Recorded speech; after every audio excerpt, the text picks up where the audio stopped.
Hey everyone, I wanted to quickly give you guys a tour of my Stephen King shelf. In case you didn't know, I host a podcast called Chat Sematary where I run through his works chronologically. Now let's go ahead and dive into the shelf. Alright, on the top shelf here we have all of his books that are from the 70s and 80s pretty much. You have Carrie in the top left here. All of these were in my mom's collection, and I basically took them for myself because I wanted to read them and start this podcast. And this sign here, the Overlook Hotel, which is a big part of The Shining, was made by King's Domain Designs. And I also have some Chat Sematary stickers here, and it's one shelf down basically for the podcast. I finished all of these books and I have moved on to the second shelf. As you can see, there is a gap where my Dreamcatcher book is supposed to be. I'm currently reading it, so it is not on the shelf. And I have this Beverly Marsh Funko for any of you who have seen the It movie. And one of the most interesting things here are the 6 Green Mile books. Stephen King originally released these, and it was a serialized novel. So while mostly you'll find it in a full book today, that was how it was originally released.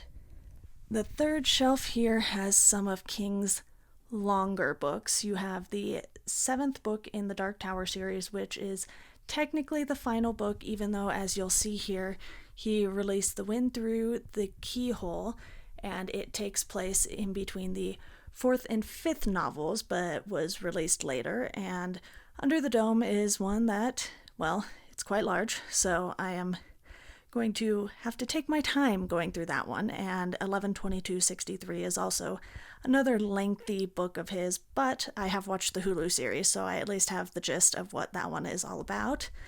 And this final shelf here, we have Finders Keepers and End of Watch, which is part of the Bill Hodges trilogy that starts up on the second shelf. We also have another Funko here. We have good old Pennywise from It, and I have a pretty beat up copy of Dance Macabre, which is one of King's nonfiction books where he talks about his writing process and some other things.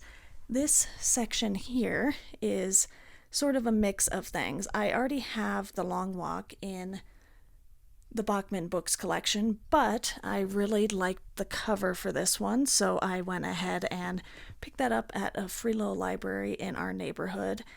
And then otherwise, it's screenplays. We have Storm of the Century, The Shawshank Redemption, and The Green Mile. And then I have some books not written by Stephen King, but they are about Stephen King.